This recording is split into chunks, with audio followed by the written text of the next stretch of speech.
already had a couple of messages to say, I'm going to be joining in 5 minutes. So prepare for me to be flummoxed when someone tries to join a little bit late. But we'll start and then we'll see how we get going along. So, welcome. Thank you for spending this Thursday evening on a Zoom call with me, talking about human design and therapy and coaching and how all of these things are meant to weave together and help us. Um, I don't know if anyone else has had the major rain downpour a moment ago, but I feel like that's really cleansed the energy and lightened the energy of the day a little bit. Because I don't know about anyone else. Every time I turn on the news at the moment, there seems to be something else going on that requires our attention and pulls us away from what we're actually doing. So it's nice to join together this evening as something that is, I was going to say light then, it's not particularly light, as something that is helpful. Like, where can we start to put our energy in a helpful way rather than maybe in an unhelpful way? So this is the workshop really to introduce the human design course that I'm running later in the year. But I wanted to share really some of the information that you can take away today and start to apply into your sessions, whether you're a therapist, whether you're a coach, or whether you're a psychologist or a holistic therapist. Because human design has a really magic role that it could play if we allow it to play in our understanding of each people's individual and unique needs. Because we know on the surface that everyone is individual and unique, and yet we kind of forget that not everyone has the same communication style. Not everyone has the same way that they feel things. Not everyone has the same intuitive responses. You know, if you speak to the majority of people and you ask them what their gut response is to something, the majority of people will be able to tell you that they have a gut response. That's statistically correct. 70% of people have a gut response. But the other 30% are then left thinking, oh gosh, is there something wrong with me? I don't have a gut response to something. That language doesn't speak to me. My energy body isn't coming alive with that language. I don't know what that means. And so where human design really steps in is allows us to read people's energy before they step into our container, whatever that looks like. And when we understand the language that their energy body speaks, we can then start to tailor everything that we offer to them, whether it is the modality, whether it is the language that we use, whether it is the way that we present something. We can start to really tailor this information towards their energy body so that they get the response that they're looking for and they can start to hear their intuition or intuitive parts of their body come on live. It's not that there's something wrong with them. It's more that we're not using the correct language 9 times out of 10 to be able to get them to recognize what we're trying to say. So a little bit of a welcome. These cheesy pictures are my nice polished branding pictures. I don't usually look like that in real life. I try, but you know, makeup and good lighting does an awful lot for a person. Um, I am Becky, for those of you that I haven't met before. Um, I live in Sherwood Forest, quite literally, so I'm very lucky that I get to step out of my back door and enter the magical ancient Sherwood Forest on a daily basis, and get to use the Centre Park Spa down the end of the road as well, which is also very handy. Um, and I like to deliver a lot of this information in that very plain language. So I'm a very plain person. I like simplicity. Um, and the way that I try and teach is to strip everything back to that raw material that's going to be helpful and useful for you. Um, how I found human design is always an interesting little backstory. Everyone's got their own story as to how they end up finding these modalities, because I really believe that they find people at the time when they're meant to find them. Sometimes people stumble across modalities like human design years before they actually resonate with it, because they're just not ready to hear that sort of information, or they've got other things that they should be focusing on that time at that time, and human design would provide a distraction for them. I found human design in 2020 in lockdown when I had nothing else to do with my time. I was still working full time in a job that I loved, but wasn't particularly aligned to how I worked and what my energy was like. I have I'm a manifester, so I work in bursts. I deliver things like projects, but then I want to step back and rest. And a 9 to 5 job does not support the rest part. If you get a job done in a 9 to 5, they just give you more work. Um, it came to me at a really interesting point where I was really trying to understand. I knew that I didn't fit into one place, but I wasn't quite sure where I was meant to fit in. And human design came in. I understood I was a manifester. I'm a 1/4 ego manifester. It really gave me permission to start geeking out and nerding out on everything, which I didn't really feel like I had permission to before, but the chart really allowed me to go deeper into my education and deeper into research. Um, and it just changed my life. And that sounds really, really cheesy. It didn't change my life overnight. It wasn't like I woke up one day and was like, oh, great, I'm living this manifest alive. Um, it was more that it allowed me to become empowered in the decisions that I was starting to make and really allowed me to understand myself on a much deeper level than other types of therapy, other types of healing modalities that allowed me to go into because it was very curious and very just very accessible. I found it very accessible. And that all kind of leads into why I developed this course. So I've been working in these fields for the last well, longer than 5 years, actually, about 7 years. Um, and I work a lot with people who are experiencing mental health challenges on a personal level and on a work level. And what I started to observe was that if human design was in therapeutic spaces or in coaching spaces, we would be able to get much further, much quicker with clients in a safe way. So it's not about rushing it. But because the language wasn't matching up, because people knew on the surface level that each individual was different, but couldn't see how different they were or understand really how different they were.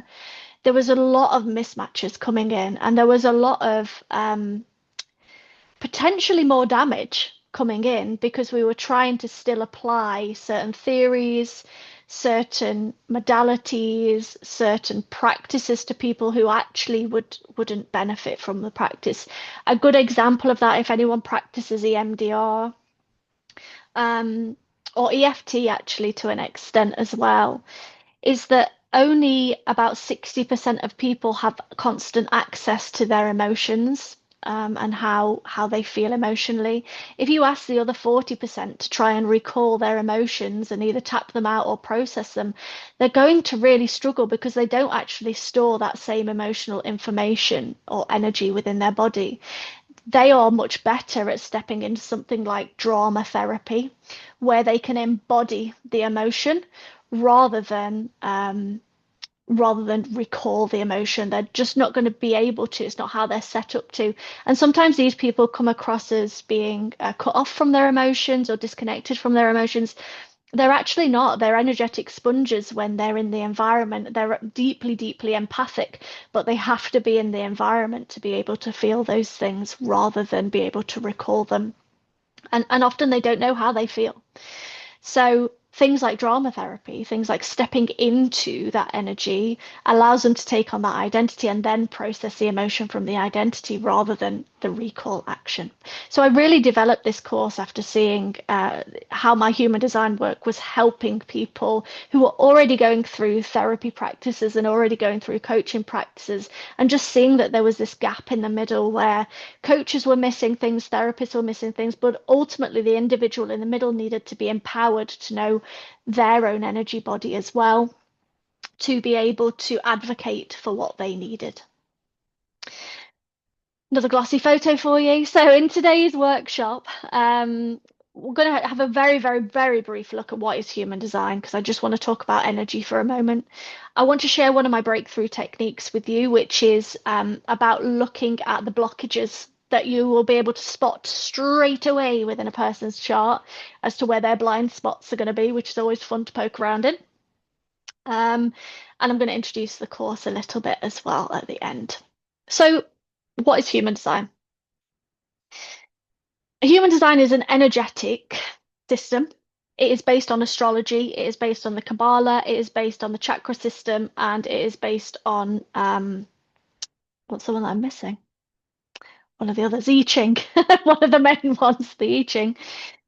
These are massive philosophical and astrological programs pulled together, or philosophies pulled together to bring human design together. Now, it's a pretty new system. It was only conceived around 1992 by a guy called Ra Ura who heard a voice in the sky that told him that he needed to write down these things for us.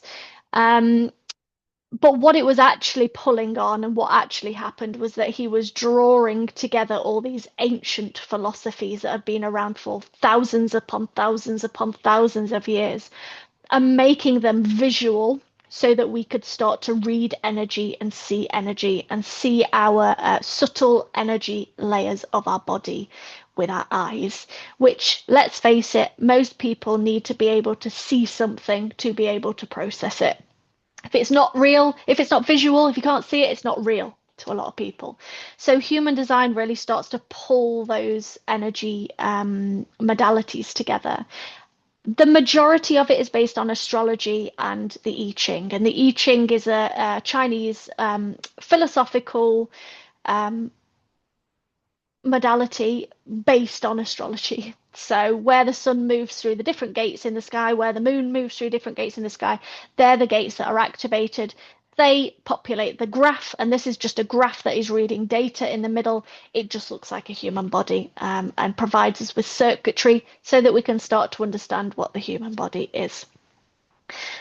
Ultimately, it helps people feel seen. We start to see their essence, we start to see their spirit, we start to see what's deeper under the skin. And I think you'll probably agree it looks an awful lot more palatable than an astrology chart, which is a circle with a load of symbols, and you look at it and go, what on earth is that? Although I love astrology as well, something else I teach. And the most common thing that I come across whenever I'm talking to, especially people who are more logically minded, who really want the reason and the science behind everything, is that they can't quite grasp the theory of energy. Um, energy's not real. Well, stress is a type of energy. It literally rewires the brain, the body, the DNA, and that is an energy. Um, Gravity. I went to Isaac Newton's house, Woolsthorpe Manor, a few months ago. And there was a really interesting video at the start, and it was saying that he was already always a curious boy, was Isaac Newton. He wasn't quite satisfied with the fact that the apple just fell from the tree. He wanted to know why the apple was falling from the tree. Everyone else was very satisfied that that is just what happens. That God, I think they said that they thought it was God that just pulled the apple down towards the floor. Um, and he was like, yeah, but I want to know why. And so it starts to give you this understanding of, well, some things we haven't just been able to measure yet. And gravity was one of those things until a few hundred years ago, which is actually not that long ago. Heat is a type of energy. Wi-Fi, the way that I'm connecting to you now, and you can see me on the screen, is energy that we can't see with our eyes, sound wave vibration. And we're constantly subjected to this neutrino stream, which is again a very, very, very new concept, even in the space of science. They used to believe that photons were the smallest particle within the universe until they discovered the neutrino. And the neutrino is so small that it passes through our bodies constantly. They don't interact with us, we don't notice them, but they're constantly carrying particles of stardust through our bodies for us to start to understand what that means.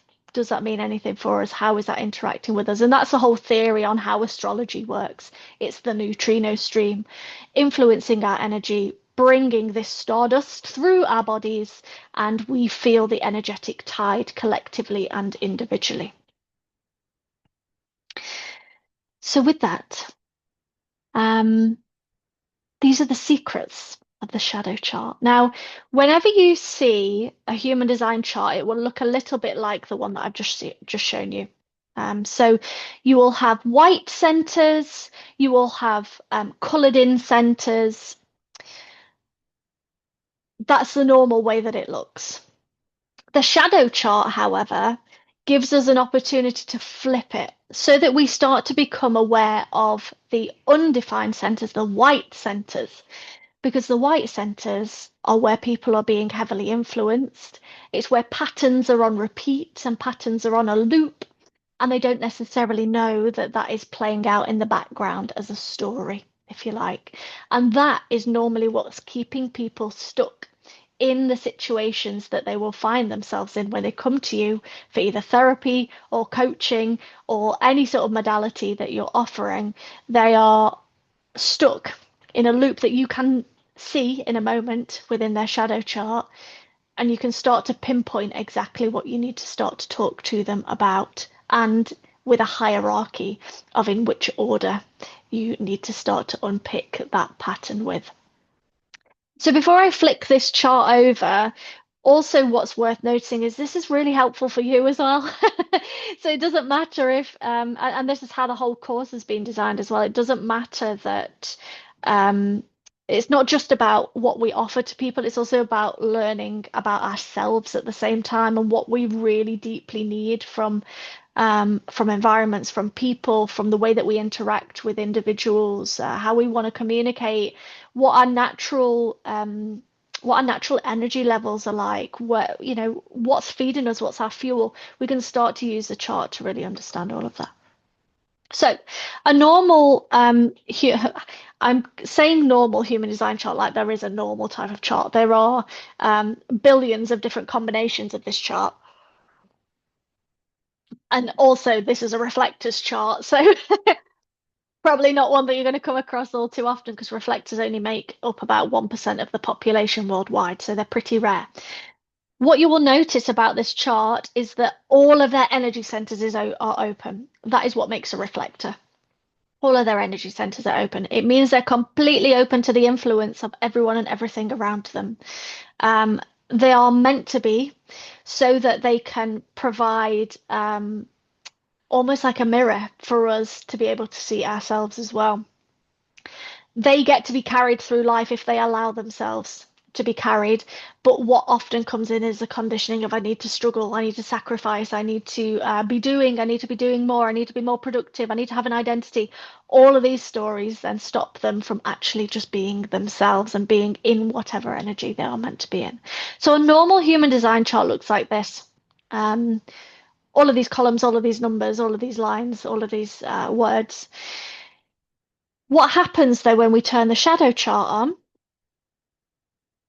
is that it flips to the opposite of what we have just seen. So rather than all of the centers being undefined, all of the centers become defined or colored in.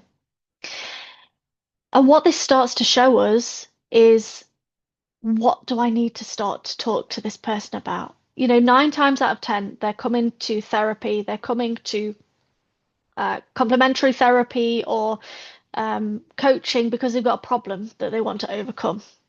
Well, if you can see what the problem is straight away, it makes it a hell of a lot easier to start that conversation and to start that journey. And you can start to poke around in the right places rather than round the houses to get to the right place. The hierarchy, the reason why I've used a reflectors chart for this, I'm going to show you some different charts in a moment so it looks a little bit more realistic as to what you're likely to come up against. But the reason why I've shown you this reflectors chart is because it gives you the hierarchy of undefined centers. So the most common undefined center, or the most prominent, should I say, undefined center for people to experience conditioning through or heavy conditioning through is the ego. Then it moves to the emotional solar plexus. Then it moves to the spleen, then the G center, then the third eye, then the sacral, then the root center, and finally the crown on top of the head.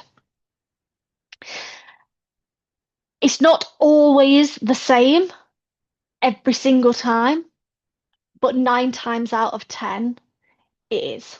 And I missed out the throat. Not number 9, the throat. Um,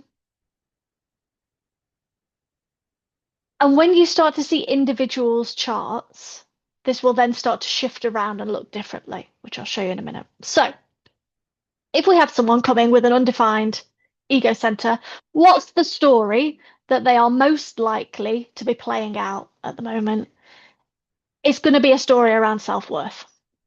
So if someone's coming to you with an undefined ego center, we need to be asking them about their value. How do they value themselves?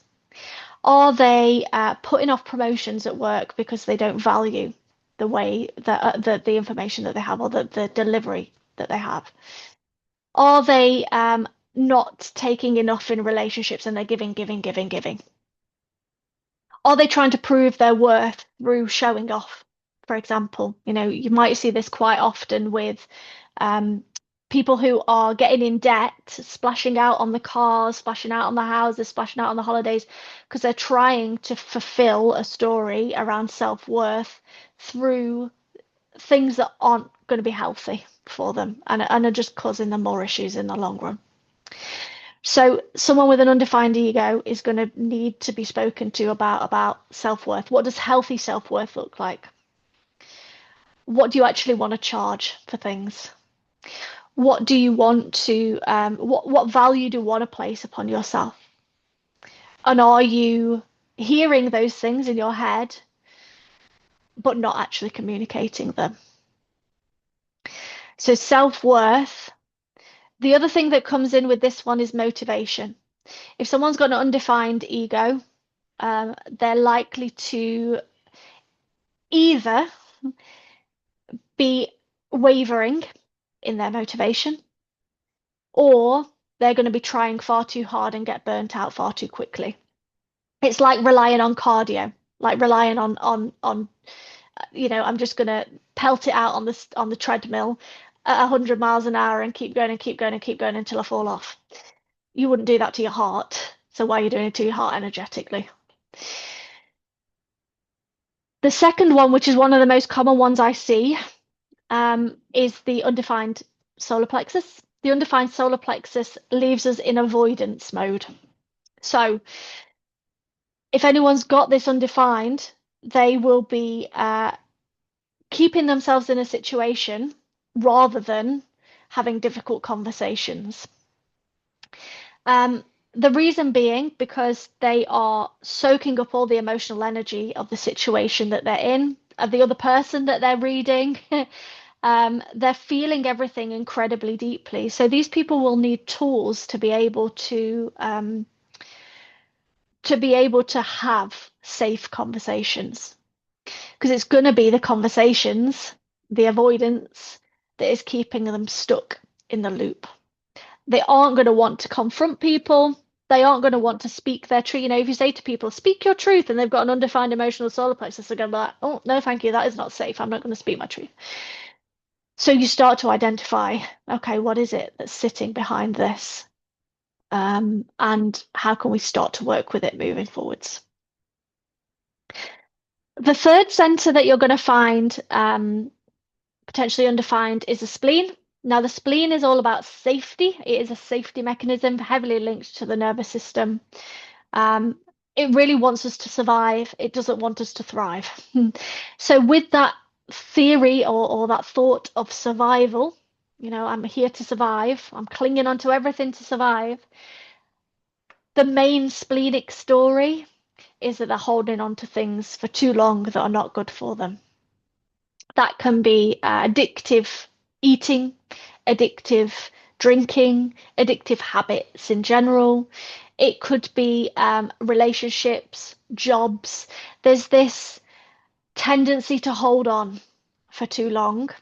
even though they know their intuition's told them that they need to let go, everything's told them that they need to get go, they can't. So it comes back to this nervous system. How can I start to stretch my capacity, my tolerance, my resilience safely in a somatic way back into my body so that when these things come up and I know I've got to let go of them, or I know I've got to have that conversation with the two, if someone's got an undefined emotional solar plexus and an undefined spleen, they're avoiding having conversations and they're still holding on to things for too long that they know are not good for them. So there's this real need to start to understand what's going to make them feel safe. Because if you can start to create the safety, they will also start to be able to let things go. But they're not going to be able to let things go until they create the safety inside of them first. The fourth center is sitting straight in the middle of that chart. It is the heart-shaped center, sometimes shown as a diamond on other charts. This heart-shaped center is the G center, it's the gravity center. G center stands for gravity center, or as they've called it here, the self center. You'll notice in human design, there's a lot of different names for things. When people have this undefined, they can get in a real tiz around feeling like they've got to have an identity, feeling like they've got to know who they are. The beauty of having it undefined is that they're not really meant to know that. They're meant to put themselves into different environments, different places, engage with different types of people, and blend in really beautifully to those situations because they're not carrying any of their own identity baggage with them. They are peoples. They are here to kind of blend and merge and they might have a day where they are sitting in a boardroom at a table with the CEOs and the CFOs and the big wigs, and then they're coming home and running the community youth group. They have this beautiful ability to blend, and if they had a fixed identity that they're beating themselves up about having, if they had that, they wouldn't be able to go and do those different things. So a lot of the deconditioning work around the undefined G center is around letting go of labels, letting go of the identity. Who do you think you are? Have you outgrown this identity that you've caged yourself in? Have you outgrown the clothes that you wear? Clothes are a really good one for working practically with this. Have a wardrobe full of different colors, full of different structures, full of different outfits, so that when you go to your wardrobe in the morning, you can become someone different for the day. And that's a really, really nice way to empower people into that undefined G center. Stop looking for the fixed identity and start looking at all the different identities that you have that you can start to bring to the forefront, because it doesn't need to be just one. People get especially et up around that one in a business sense. I've got to have this fixed identity. People need to know who I am. Yeah, but they're probably not going to be coming to you based on who you are. They're going to be coming to you based on what you're offering or what you're delivering or what your energy is like when you deliver it, rather than the identity that you're painting yourself out to be with an undefined G center at least. This one also can leave people looking for love. So in this constant search for love outside of themselves, rather than cultivating inner love, which that will show up quite obviously. It will show up a lot in relationships, relationship readings or relationship sessions as well. So the next one, if people have got this center undefined, the third eye, the ajna, usually they get into a little bit of a head spin because they need to have the right answers for something, or they need to have an answer for something. So how this usually presents itself is that they will really feel like they need to be certain about something before they ever take any action on it, or they ever do something with it. An example might be that they're looking to change jobs, they're looking to move jobs, and they can't possibly because they've not learned everything, they've not you've not found the answer to everything that they need to know, or they've got an interview the night before, they haven't researched enough, they haven't done all the questions, they haven't done all the answers. It gets very head heavy where they feel like they've got to be certain about everything that they do. They don't. Newsflash. Um, what's really helpful when we're working with someone with an undefined third eye is to encourage them to change environments often. So when they feel like they're getting into a head spin and they're going round and round and round in circles, needing to be right, trying to find answers, take yourself away from the thing that you're researching or thinking about or finding answers to and do something completely different. Um, one of the worst things that and I see people falling down this trap a lot. One of the worst things that people can do in that instance is to sit and meditate. Actually, what you want to do is get yourself out of the house or out doing something, talking to different people, feeding off of different people's energy, listening to a different podcast or different style of music. We really want to create change in the head environment. So, what the eyes can see. We really want to make a change in what the eyes can see, the ears can hear, the nose can smell, the mouth can taste. So thinking about how can I bring that in so that when people are having these heavy head thoughts, what needs to change? What little thing needs to change so that they can come out of that themselves? And also encouraging people that they're probably never going to find the answer, which is going to sound very scary. But they're probably not going to know because there's not a fixed answer. There's not a fixed answer to most things in life. The sacral center is a fun one, so that's the sixth one. If you have reflectors, projectors, or manifestors, they are going to have an undefined sacral. You are going to need to talk to them about this topic. Because they usually don't know when to stop, they don't know when enough is enough, and they don't know where their capacities and their limits lie. So they can suffer from burnout. Projectors, reflectors, and manifestors can suffer from burnout very, very easily. They're not designed to keep up with everyone else. 70% of the population are meant to be on this doing, liking to be busy, really feeling nourished and energized by being busy and doing things. As long as it excites them, as long as it gives them genuine joy, they will keep feeding off of that energy. But projectors, manifestors, reflectors don't work in the same way. They need much more sleep. They need much more wind down time. They need to be able to rest away from people. So they don't need as much time in like an office, for example. Lockdown was really quite transformational for a lot of projectors, reflectors, manifestors, because they suddenly realize that, oh my gosh, I don't need to be in this sacral energy of 70% of people all the time. I can step back and do things at my own pace. And look, everything still gets done, but it gets done at a pace that I want to do it rather than a pace that is dictated to me. They can tend to take on too much. They can tend to carry too much. So you're always going to be wanting to speak to them around knowing when to stop, when to say no, when is just too much. And that usually takes quite a long time to decondition because we live in a world that doesn't really celebrate rest. And projectors, manifestors, reflectors need a lot of rest, need a lot of downtime. That's where they get their creative hits from.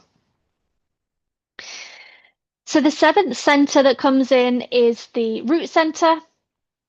This is all about the story that they need to be in a rush, and that specifically they need to be in a rush to be free from pressure. So I tend to see this coming in quite often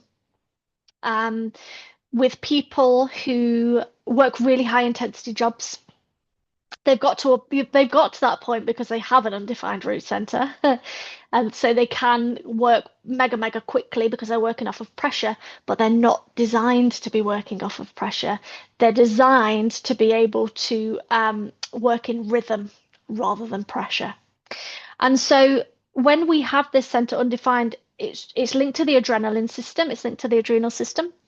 And so it can be really little things that trigger people. An email will come into the inbox and suddenly they've got to respond to the email. There's no patience, there's no wait. There's no wait between the email coming in and the response that that person gives.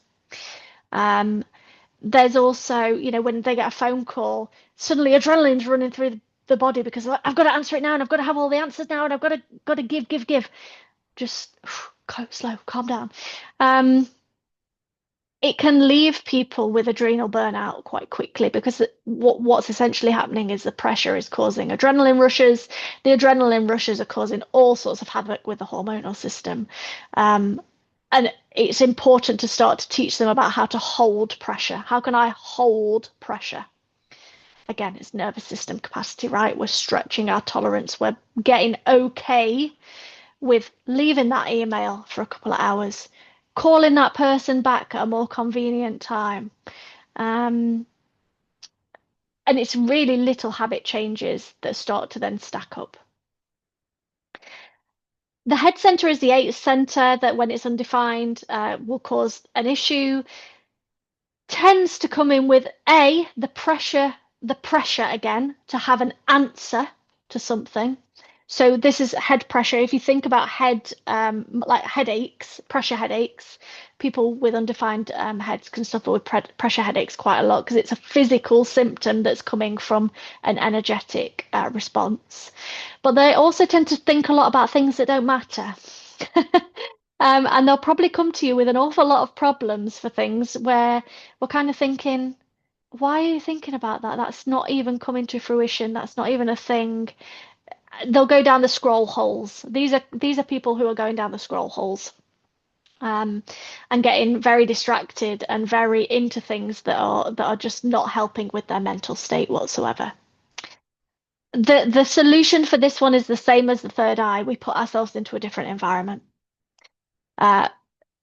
We don't try and meditate. We don't try and just sit still. We don't try and not do anything. It's more about how can I use my senses to push this pressure or push this energy out of my head so that I can start to let go of those narratives, those stories that are just spiraling and spiraling and spiraling in the head.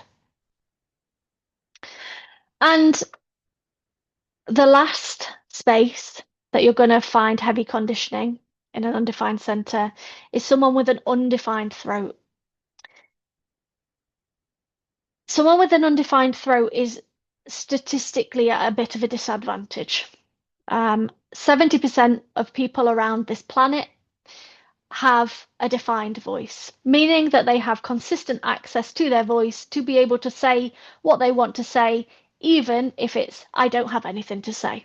They have the ability and that confidence and that energy sitting behind their voice that they can consistently rely on to share, to talk, to communicate, to express. Around 30% of people have it undefined. So when we're talking about finding our voice, being seen, being heard, this is some heavy conditioning that comes in around people with an undefined voice because they are trying to compete with a very, very noisy world out there that 70% of people can jabber their way through. The undefined voice is not designed for that. It is designed to be incredibly wise, to be able to round up 500 words in 5. They can say something that is very piercing and very clear. They don't need to use all of the noise that everyone else is using, but they have been heavily conditioned 9 times out of 10 that they need to keep up with the noise, or that they need to be doing it in the same way as everyone else, or that they need to be on this hamster wheel of communication and always have something to say. Reality is they don't. They make great listeners, they make great therapists, they make great leaders actually as well, because they are using their voice concisely, clearly, and using it to gather people around. But that's not the story that's going on 9 times out of 10 in the background. And very often they are trying to use their words or actions to gain attention rather than relying on the wisdom that they have when it comes through their voice. A lot of people are treated for throat blockages that actually don't have throat blockages. They just have undefined throat. So they're meant to be using it in a different way to other people. Um, and you can then start to see how this language is really important. It's not a blocked throat. It's the fact that you're meant to be here to communicate in a different way to other people, and that is okay. And we need that. We absolutely need that in this world.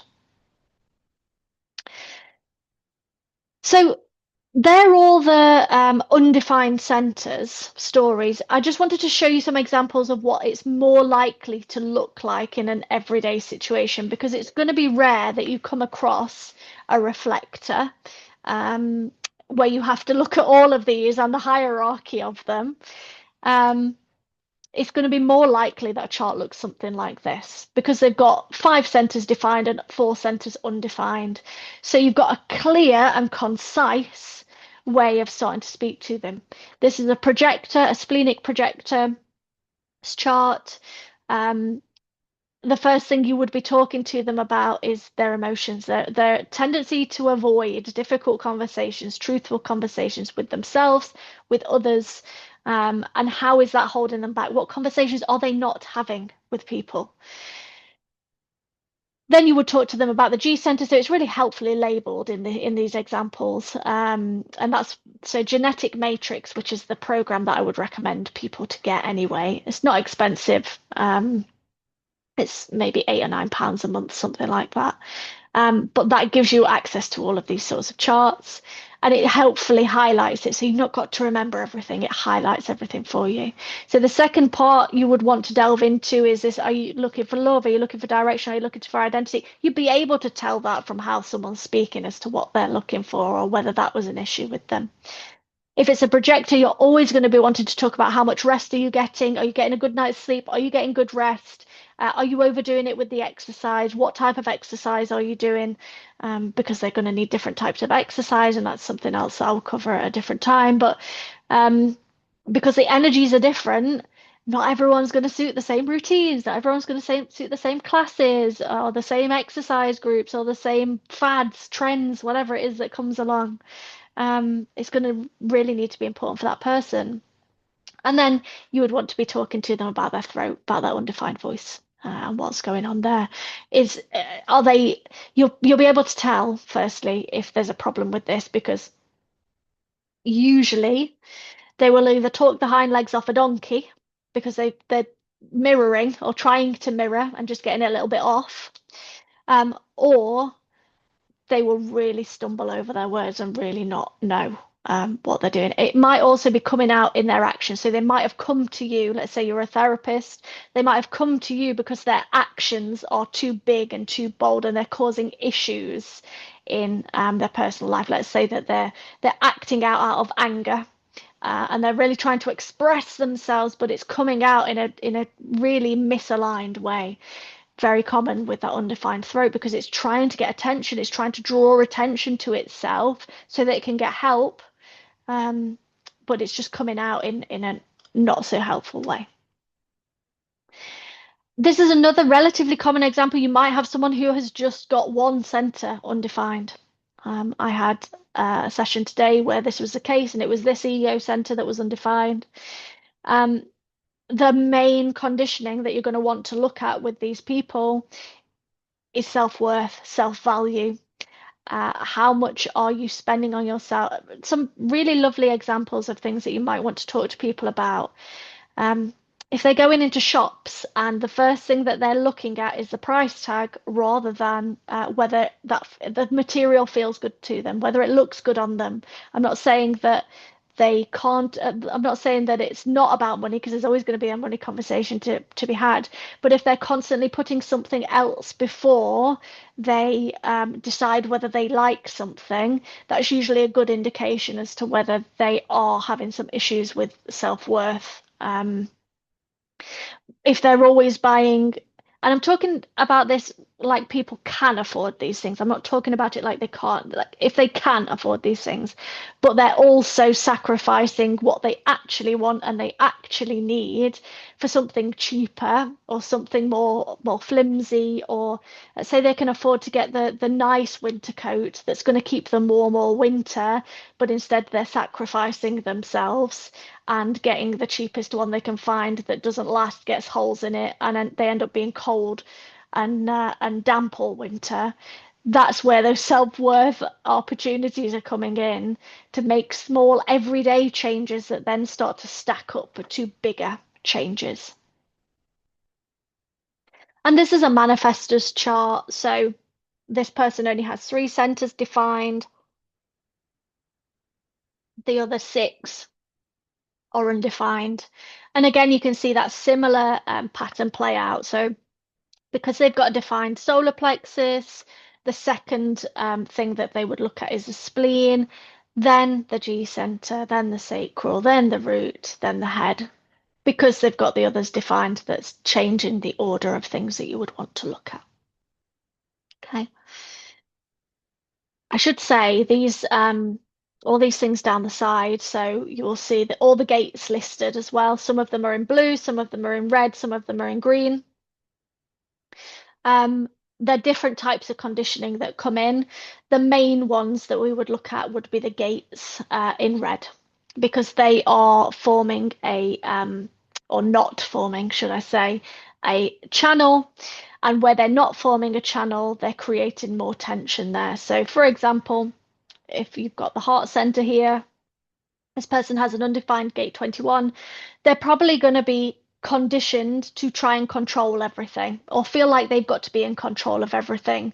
Whereas what they should be doing is focusing on the gate 45, which is a gate that they do have, which is all about what do I have? What resources have I got? How can I use these resources wisely rather than trying to control the resources, which is a very different energy.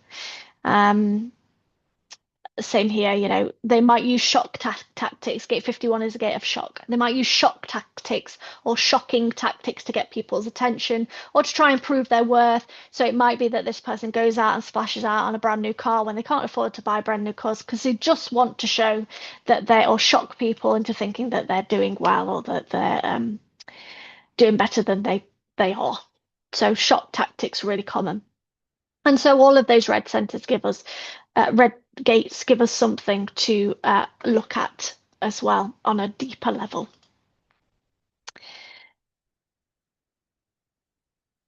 I'm quite surprised that I've rattled through that. My voice. um, I've literally scratched the surface, as you can probably tell tonight. Um, that is 1%, 2% of probably what we're going to cover. Um, it is incredibly helpful to have that information and you can go away and apply that information. I would really encourage you to apply it to yourself. So what have we spoken about today? What's come up? And how has that applied to your own personal chart? What undefined centers have you got? What stories and patterns are playing out in the background that are keeping you stuck in a loop, or keeping you stuck where you are when you're ready to move on or when you're ready to grow? But it is a small part of what we will cover, because my work stretches across, as I say, the whole of kind of therapy and coaching. The way I see human design is that it slots beautifully in the middle of therapy and coaching. So when people have kind of done the deep dives into the past and made progress with processing their traumas and emotions and things that are being held in the body, but aren't ready to do the coaching aspect of it. They're not ready to make these big leaps and bounds. Human design sits in the middle to go, okay, on a day-to-day level, we need to really start learning about ourselves so that we can advocate for our own needs, so that when the therapist isn't there, that person has got a strong understanding of what they need. When they go to the doctor and they're trying to advocate for what they feel is going on in their body, they've got the confidence to be able to do that because they know how their body is speaking to them. They know what gates are active. They know what's going on. They know how their emotions or their gut or their spleen or their ego is speaking to them. It really sits beautifully in that bridge space. So just to kind of go over what we're going to cover, you know, it is for therapists, it is for coaches, it is for holistic practitioners, it's for psychologists, really for anyone who's working with people, in all honesty. Much like today, we're going to be walking through clients' shadows. We're going to be looking to empower them. We're going to be looking to inspire them. We're going to be helping them to navigate life's ups and downs. We're going to have really one thing that I love is the practical exercises. So after each week, you know, like how I've shown you the charts earlier today, that have been around looking at what examples you're going to see in everyday life. Those charts are going to almost be homework every week, and it's not marked homework. It's not like I'm going to stand over you and be like, you've got to learn this.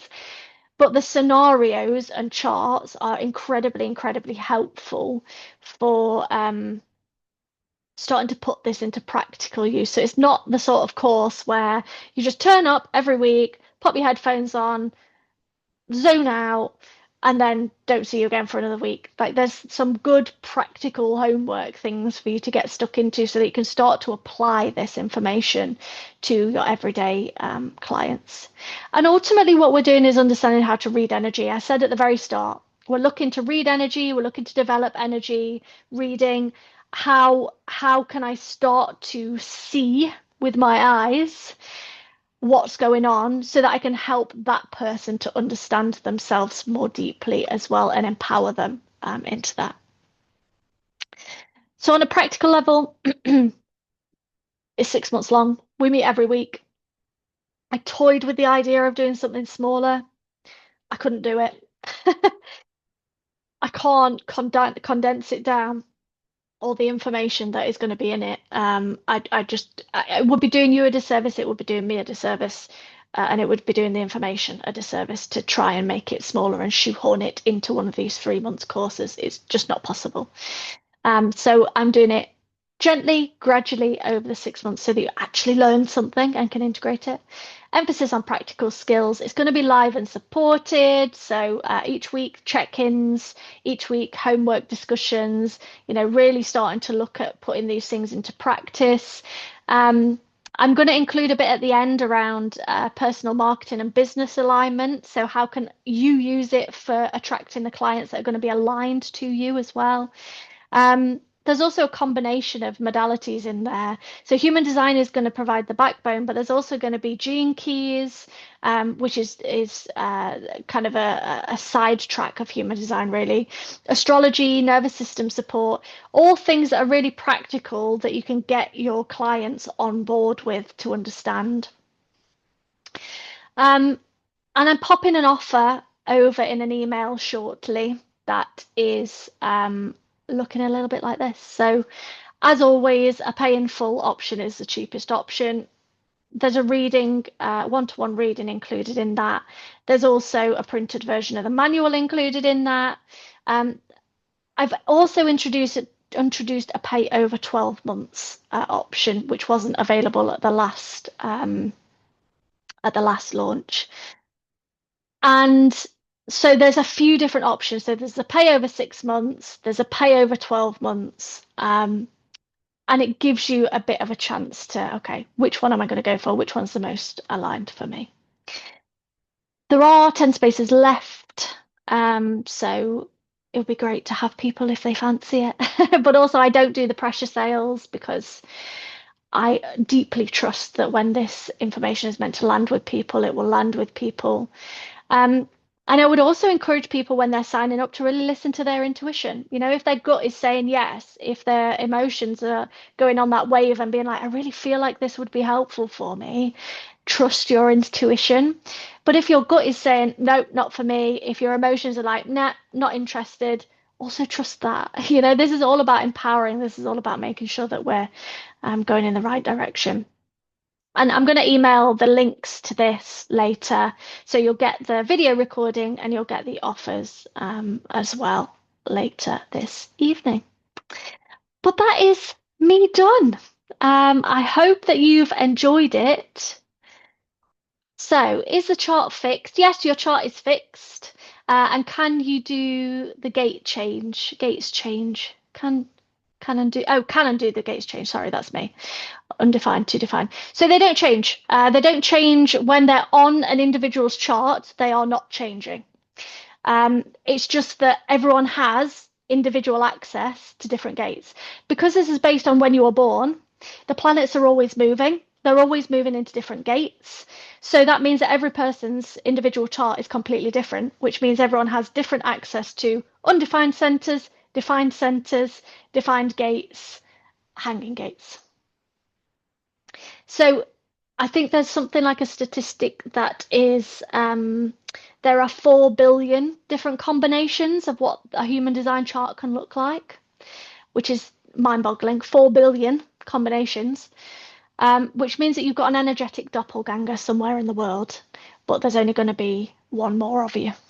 So the likelihood of bumping into them is going to be rare. But yeah, the chart's fixed based on birth time, birth date, birth location.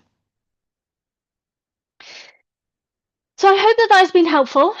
I am going to send round this information, as I say, later for you. What I would suggest, sit with it. We've gone through a lot. There is a need to just let things percolate sometimes, let them digest. Don't overthink it. Um, you'll then get this recording so you can listen back if there's anything that you missed or there was anything that you wanted to dive into with your chart, you'll have that. And I will also send around the links for the course as well if you're interested in going a little bit further. But thank you very much for joining me. If anyone does have any questions, I'm going to stick around for a couple of minutes. You can ask in the chat box if you like. But otherwise, thank you very much for joining me this evening, and I hope that it has been interesting and illuminating and enlightening to think about things from a different perspective. Thank you, Becky. Thanks. Thank you. Thanks so much, Becky. No problem. Thanks, Louisa.